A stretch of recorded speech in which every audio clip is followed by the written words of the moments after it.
Hey everyone, welcome back to the channel, and if you're new, welcome. My name is Adelina and I make videos about living in this tiny house on wheels and living a more intentional life.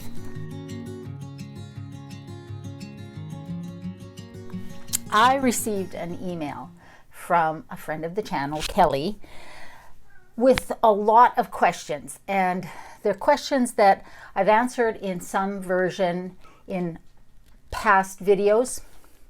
But not all at one time in one spot. So today I'm going to answer her questions. Now, this is just my opinion, and of course, I am just going on my experience. So she's asked multiple questions here, and they're all really good questions, so I thought I would answer them. So she said that she had looked at Teacup Tiny Homes, which is the builder that I used in Lethbridge, Alberta. Which Teacup model did I end up going with? So my house is called Serendipity. I came to Teacup with a really clear idea of what I wanted. I had drawn out a bunch of do-it-yourself floor plans of how I wanted it to look, and I sent my builder multiple videos of tiny houses where I liked certain things about them. But Serendipity as a floor plan, as a design, didn't exist on their website until after we finished building my tiny house. Teacup Tiny Houses does offer the Serendipity model if you look on their website, but it's offered under the park model area, and their design is a little shorter than mine and wider, and there's no loft in it.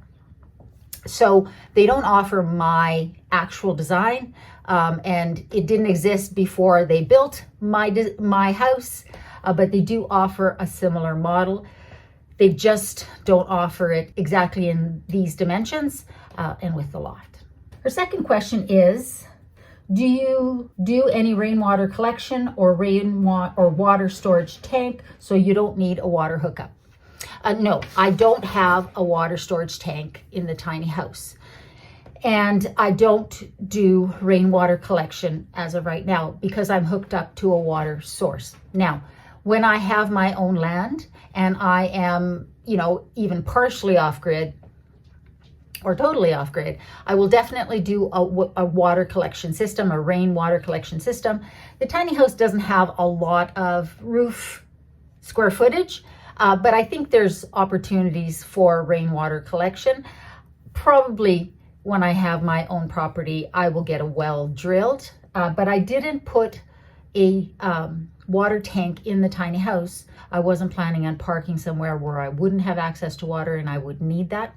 If I ended up on my own property and I couldn't afford to get a well, or there wasn't enough rain for a water catchment system to really supply my needs, I would get a couple of those food grade IBC totes, I think that's what they're called, and I would build a little shed for them that I could have heated and use that to store my water outside of the tiny house. I did not want to dedicate the square footage that a water tank would require inside my tiny house. I wanted that space for my stuff versus water storage. These are such great questions. So her third question is, did you go with heat pumps as a heat source? We were thinking about heat pumps with propane fireplace and a cubic mini wood stove as a last resort backup. People have recommended radiant floor heating, but the electrical draw would be too big. So, no, I didn't go with a heat pump. I have a 40,000 BTU Dometic RV furnace, forced air furnace in the tiny house, and I have floor vents throughout. Now, I never considered a radiant floor heating, though I know people love them. The reason I didn't was because, yes, it was electrical, and so if you were off grid, you were going to need a fairly robust electrical system, like solar system. Also, if something goes wrong with your radiant floor heating, not at the controls, but actually with one of the coils or something like that, then you have to pull your floor up to fix it, to get at the problem, to diagnose the problem, to fix the problem. And that to me is one of the big drawbacks of it. primarily it's because of the electrical draw and the fact that if something goes wrong, you are now having to figure out, how are you going to pull your floor up in a way that you can put it back down. And that's going to cause a much bigger problem than the problem of fixing your in-floor heating. Now, as far as heat pumps go, I would consider a heat pump, and I may actually put a heat pump in at some point if I was on the grid power, because they're very efficient and they're quiet. The Dometic furnace is loud, especially because it's located beside the storage steps by the bedroom. It works really well, and it runs on propane, but I have considered putting in a heat pump, either probably right above the window in the living room, because it could be an air conditioner and a heater, and they're efficient, energy efficient, and I think they're quite a bit quieter, and they provide the dual benefit of heating and cooling. But I would only do that if I was hooked to the grid, because again, it would be a substantial solar system that it would take to run a heat pump for heat and cooling if you were running it just off solar. And then her next question, which ties into that last question, is, did I go with solar for an energy and electricity backup? Do I have solar panels on the roof, batteries, things like that? No, I did not do that. There was a couple of reasons I did not do that. First of all, it wasn't in the budget when I was building the tiny house, because every cent that I had went into the tiny house and more. There's a couple of reasons I don't want solar panels on the roof of the house. One, when you're moving it, you're gonna have to take those panels off, because I would be really leery of moving a tiny house down the road with solar panels on the roof. Two, the batteries are gonna take up again, some room in the tiny house for storage. And three, and this is the big one, the solar panels need to be in an area where they get a lot of direct sunlight. That is not where I want to park my tiny house. I want to park my tiny house where I get some sun, but it also gets some shade, so that in the summertime I am not baking. Where you want your solar panels is not necessarily going to be where you want to have your tiny house, at least in my opinion, for my situation, my preference. So that's why I did it. When I have my own property, I will build a solar system, but it will be on a freestanding structure, rack, or maybe even shed, where it can be out where it gets the most sun. This poor plant is just going to get mangled as I talk with my hands. Hold on a sec.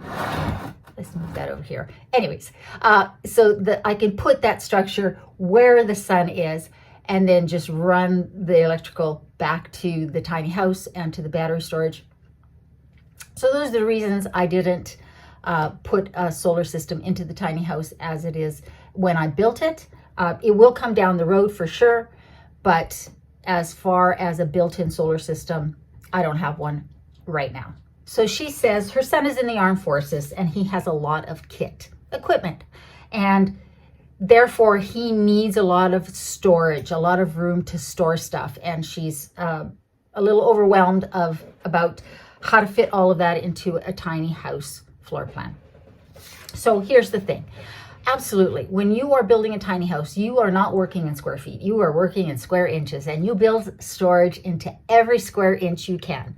So the storage steps, the storage under the bed, all of those things. Now, if you've seen the design of my tiny house on the outside, you know I have a gooseneck trailer. And what I did was build the space underneath the gooseneck into a storage shed that can lock.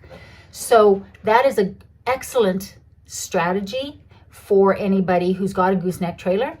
That I highly recommend is to make that space a storage shed. And you can do it in panels like the fellow who built mine, so that the panels can come apart for moving. That space is there anyways. You might as well enclose it so that you can lock it and store your equipment, your kit, your other stuff. Also, I have a loft, and I would highly recommend that you put in a loft, even if you don't plan to use it, you're not going to sleep in it, you don't really have a use for it. If your design will allow a loft, put a loft in, because it's an excellent place for storage, and it's tucked out of the way, out of sight. It's very difficult to put something like that in after. So when you're designing your tiny house, think about that, because yes, storage is at a premium.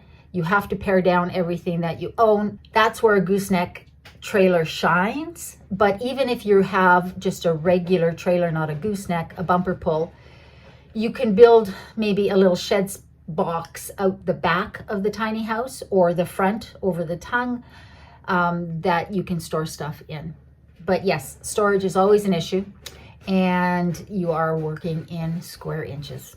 Then she asks, what kind of a stove cooking setup do I have? Well, I have a propane stove, and my stove is an apartment size, so it's narrow. I think it's 28 or 26 inches wide, 28 inches. But it does have an oven, and the oven and the stovetop are gas, propane. I do have a toaster oven, and I have a small little electric induction cooktop that I use because last year I ran out of propane and I was about to move, and there was no point in filling up the full tank, so I couldn't cook. But I plugged in the electric cooktop that I bought on Facebook Marketplace for $25. Now, the stove and the furnace are the only two appliances in the tiny house that run on gas, propane. And when I was parked in Calgary, because I lived in Calgary for 3 years before moving to the island, I couldn't have propane appliances inside the tiny house. So those two appliances had to be switched to natural gas. And that's pretty straightforward. Any gas fitter can do it. They basically changed the orifice. It's the little hole that controls the volume of the gas that's coming through, and that is different with propane or natural gas. So they had to change them out in the furnace and the stove. Now, my advice to you, if you do that and you ever plan to go back to propane, is get them to give you those orifices so you can save them, so that when you convert back to propane, you have them. I didn't get them, and it never occurred to me to ask for them. The ATCO, when they came and did it, they didn't give me those orifices, and we had to source them and get them ordered in. It was a hassle. It was expensive. And so if you're going to do that, you can absolutely switch those appliances from natural gas to propane. I think all of those, but you'd have to check with your specific appliance, stove and furnace. But make sure you keep those, because that is what controls the volume of gas. And it's very important that you have the proper one, and your gas fitter will know that, because you're going to use a gas fitter because they know what they're doing, right? Her seventh question is insulation. Did you find that the insulation in your home is sufficient? Is it R20? Heating it as a small space isn't hard, but maintaining heat for efficiency can be difficult. Yeah, it can be if your house isn't insulated properly. Absolutely. I have closed cell spray foam insulation in the tiny house. I wanted it for multiple reasons. One, it's really good with moisture. It forms its own vapor barrier. You don't have to worry about mold or anything like that. Two, it adds a lot of rigidity to the structure. And if you ever plan on moving your tiny house, if it's on wheels, you're going to want to make the structure as rigid as possible, so it's not just shaking and wobbling as you're driving it down the highway. So there was multiple reasons I wanted to use closed cell spray foam insulation. The R value in the walls is R25, and the R value in the ceiling and the floor is R35. So the framing on the floor and the ceiling is 2x6, and the walls is 2x4. So R25, R35, top and bottom. And I have been through 3 Alberta winters, and then 2 winters, 1.5 now, we're almost at the end of the second one, here on Vancouver Island. Very different climates. Obviously in Alberta, it is very cold and dry. And so, you can get temperatures -35, -40 at night, wind chills, things like that. I never had a problem keeping the tiny house warm. First of all, the furnace works really well, and the insulation in the tiny house and the fact that the windows are new really made sure that this house stayed nice and toasty warm. The floor never got freezing cold. I always skirt the house in when it's parked. That helps keep the floor warmer as well. But R35 in the floor. That's going to keep your floor pretty warm. It's also sheathed underneath the tiny house with metal, so it keeps rodents and drafts from coming up through. So I never had a problem with that. I find that the insulation in the tiny house, even with 2x4 walls, having the spray foam really sealed it up and really made it nice and warm. And here on the island, it's so much more humid, and I like that there's no concern about there being mold growing in the walls. I will add that I also had the house sheathed in plywood versus OSB, because plywood is so much better in a humid climate. And I always knew that I would be moving to Vancouver Island, and it would be a much humider climate, not nearly as cold in the winter, but super humid. And I, again, wanted to make sure that I didn't end up with issues with moisture down the road. So, think about where you want to end up or where you might move your tiny house, and sort of consider those things while you're doing your building, because again, it's hard to go back and change anything like that when it is structural.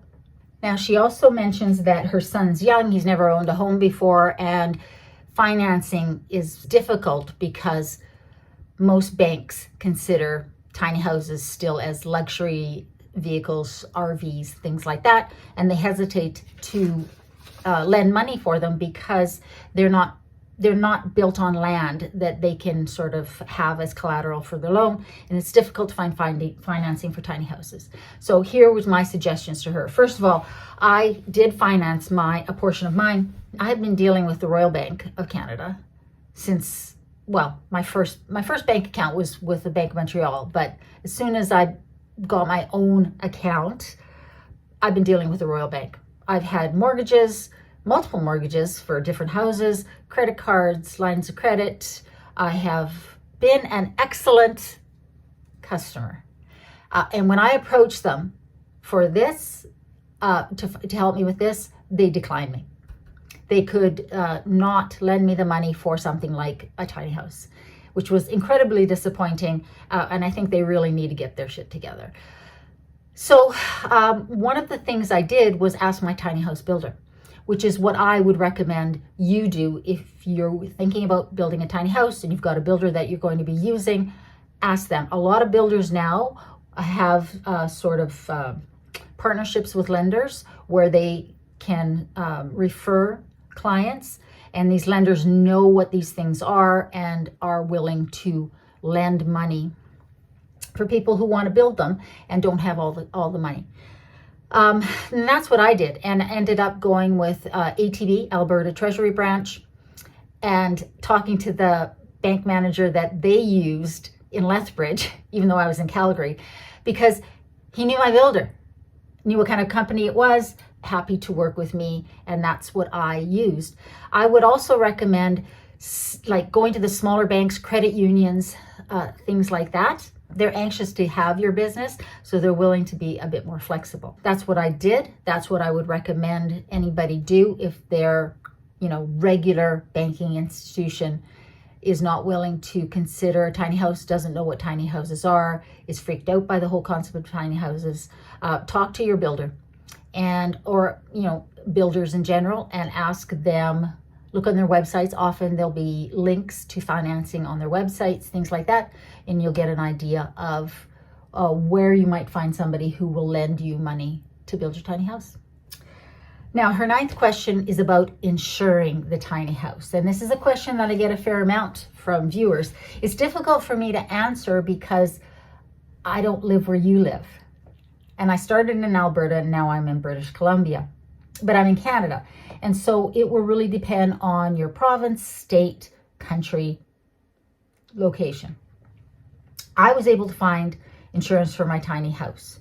And I was able to find it through a company called Intact Insurance here in Canada.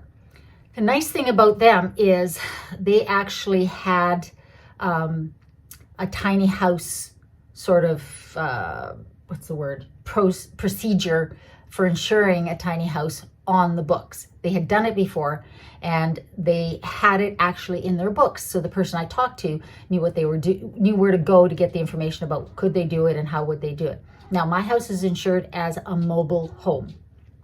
That's where it falls under in their policy, though they know it's not a mobile home. They know it's a tiny house.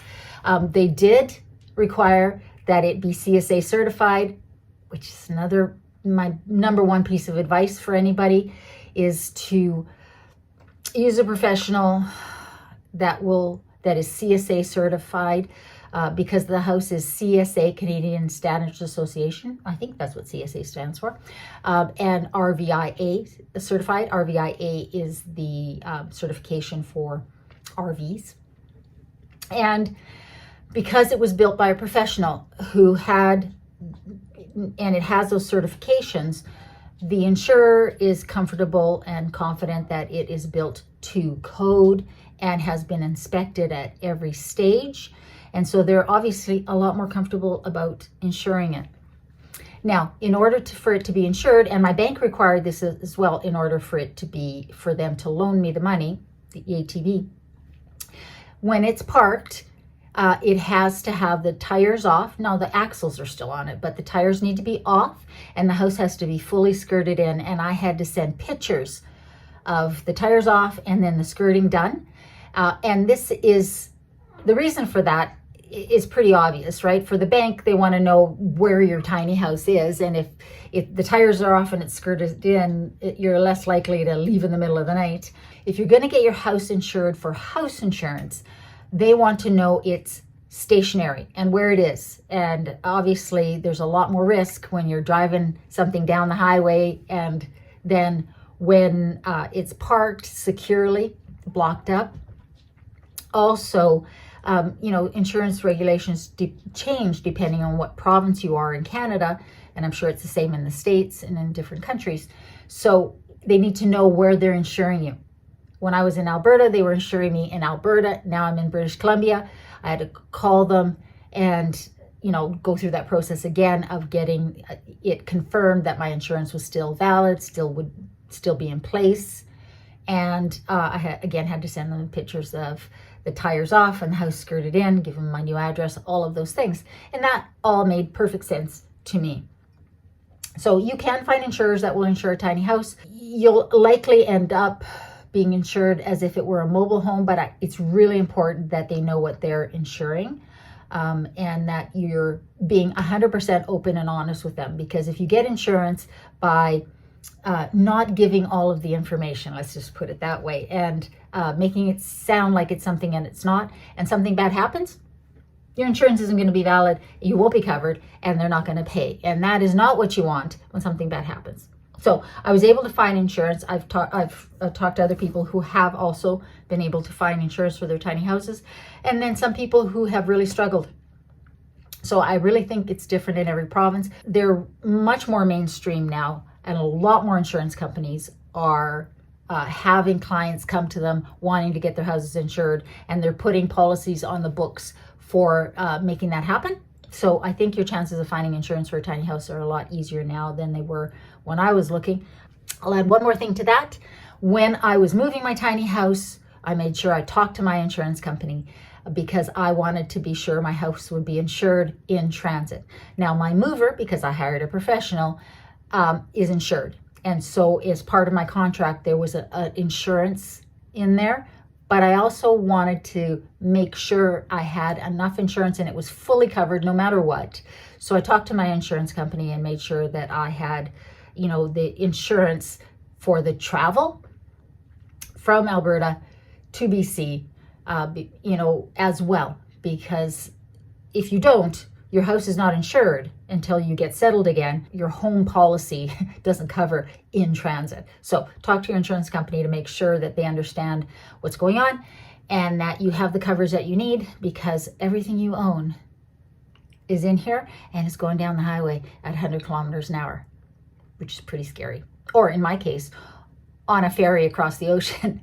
And my youngest said to me while we're crossing the ocean, Mom, everything you own is on this boat. If it goes down, you lose everything. And I'm like, wow, thanks. Thanks for pointing that out. Then she asks if I have any big regrets, things that I would do differently when building the tiny house. There's a few small things, like, again, the furnace. If I could, I'd put that furnace somewhere else. I'd move the Lunos air exchange, the one that's on the bedroom side, the front side of the house, I'd move it so it wasn't right over my head in my bed. Again, that's a small thing, but I would move it just so that I don't hear that hum. But I'm used to it now. I would not put a tub in. I would have put a shower stall in, because that tub has been nothing but a headache. And I've got a couple of videos on my tiny house tub problem and repairs. I would put in a shower stall. The big thing is the trailer. Now, this trailer was custom built by CJ Trailers, and it was built for the design of my tiny house to my dimensions, because the trailer is 9.5 feet wide and 37 feet long. And again, it's a gooseneck. It was expensive. It cost me $22,000 Canadian just for the trailer. But again, gooseneck trailers are more expensive, and I went wide, and it's a triple axle, drop axle trailer. What would I change about that? I would do double wheels on each of those axles. So there would be, instead of 6 tires on this house, there would be 12 tires on this house, because she's heavy.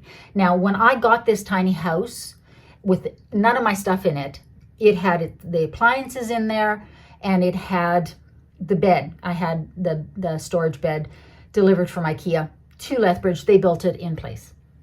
It didn't even have a mattress in it, but it had those things in it. By the time I put my stuff in here, it was well overweight. It was almost at weight capacity when I got it. And I realized this only when I went to move it from Calgary here. And she was overweight. We ended up blowing a tire on the drive. That was very expensive. Luckily, nothing was damaged. And with a triple axle, you've got 5 other tires, so we were okay. And we weren't far out of Chilliwack. But it was frustrating. So when I moved the tiny house from my previous location here on Vancouver Island to this location, even though it was only like a 3-hour drive, no, an hour and a half drive, I took a lot of stuff out of the tiny house just to lighten the load so that it wasn't so heavy, even though we were only going for that distance. Now, also, the tires that are on this tiny house, the weight rating on them is not the max that they could be. And that's also frustrating. The fact that she was almost at weight capacity and that the tires were not as robust as they could be. I can't help but think that the builder should have been able to at least estimate what the weight would be empty. And you know, you kind of count on them to give you advice, because you're not an expert as to, you know, what should we do with the trailer. Now, I'm glad I went with the triple axle. And the reason I went with the triple axle is because I was going with 9.5 feet wide, 37 feet long, and I knew she would be heavy. I just have never built a tiny house before and didn't realize how heavy was. Now I know. And if I were moving this house any long distance, say I was going to move it to another province, we were going to go over the mountains again, I would invest in replacing 5 tires now. Probably the 6, because that tire that got replaced was replaced with the same type of tire, same rating of tire. I would invest in replacing all 6 tires with tires that were rated for the heaviest amount of weight possible. I would also take as much weight out as possible, because yeah, no bueno when you're going down the highway and you blow a tire in the tiny house. Again, I'm glad I had a professional that was pulling it and knew what to do. Bonus question from another friend of the channel, Lisa, and she asks, basically, how did I decide on my builder? How did I find my builder? I actually interviewed multiple builders. There was a company in Calgary that was just starting out, and they had a show unit that I went to look at. I drove down to Nelson, British Columbia to interview Seth from Nelson Tiny Homes and look at his builds, because at that time they were making YouTube videos on their builds. They're beautiful. And then I also took Kenton Zurban's Tiny House Workshop course, and we did a field trip to E Squared Tiny Houses. E Squared, I'm pretty sure that's what it's called. And they're the tiny house builder that, they've been on Tiny House Nation, actually. It's the one where they have the slide outs. So the house on both sides has slide outs. And then there was at the home show at Stampede Park in Calgary, a tiny house village there where they had multiple tiny house builders. They had E Squared, they had Teacup Tiny Homes. I can't remember what there was a couple of others. So I got to look at those houses and meet the representatives, the owners for those houses. And that's how I met Teacup, met Jen at Teacup, Jen McCarthy, the owner. And I loved the house. I really loved her and her energy. I tried to meet with Rewild Tiny Homes here on Vancouver Island. I came down and they could not find a way to fit me in while I was here to meet me and show me around their houses and answer my questions. And that to me was a huge red flag. I'm sure they're a great company and they make great houses. But here's the thing. You want your tiny house builder to be excited about building your house. You don't want to feel like just another client, another house, You're only building one house. Yes, they build dozens in a year, but you're only building one. And this one is, your baby, your pride and joy. It's what you've been dreaming about for years. It was for me. And I didn't want to feel like I was going to be an inconvenience or that they were that willing to blow me off. And I had a connection with Jen right away. She was as excited about my tiny house as I was. At least that's how it felt. Now, I would have gone with Nelson Tiny Homes as well, but they were both amazing people and their houses are incredible. The thing about Nelson Tiny Homes that made me not choose them is the fact that at that time, and I don't know if that's changed, they were not CSA certified. And I knew that if I wanted to give myself the best chance of finding a legal parking spot for my tiny house, I had to go with a builder that was CSA certified. Also, if I had built in British Columbia, I would have had to pay PST, and I didn't want to do that. If you're looking at builders, make sure you meet them in person, make sure you walk through multiple houses. I also talked to somebody who was living in a Teacup house, had been for a while, so that I got a sense of what their follow-up was, their customer service, and how things, stood up. Talk to as many as you can in person, go out and see their houses, even if you have to travel. It's really important. Make sure they give you names of some people that are living in their houses so you can talk to those people. Make sure that they've been in business for a while. Make sure that they've built more than just a handful of houses, because it's not the same as building a big house, building a tiny house. You want a builder that's experienced, that has been in the business for a little while. You don't want to be the prototype customer. You want to be the customer that comes after they've learned all of those lessons. And in my opinion, use a builder that is certified so that you have that certification on your house, and it will give you a lot more options. I was parked in Calgary, in city limits, legally, in my tiny house, in that mobile home park. And the park required the CSA certification, so did the city building inspector, and so did ATCO before they would hook me up to natural gas. So, Kelly and Lisa, thank you so much for those questions. I hope that I know, Kelly, I answered some of your questions via email, but I hope that I have fleshed that out. And I am excited about your son building his tiny house. Again, thank him for his service for us. Hi, Sophie. So now that I've answered those questions, I can get on to my chores. I've got to go get groceries and gas. And look, there is sunlight, which is awesome, because at the beginning of the week, we had flooding down in the campground here at the park, which, for all of those of you who saw the Instagram post and were worried, the tiny houses are up on the hill. There's nobody down in the campground right now. And we had a couple of feet of water, maybe a foot and a half in there. And then by the next day, the water level had gone down. All the water had receded, drained, and it looks like it never happened. In fact, things are very nice and green down there right now that the sun has come out. So it's a beautiful day.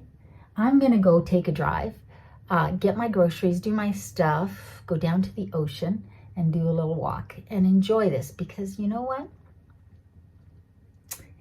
You never know what tomorrow holds with the weather here.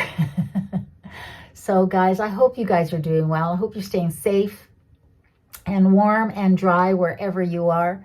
Remember, in a world where you can be anything, be kind, including to yourself. I love you, and I'll see you next time.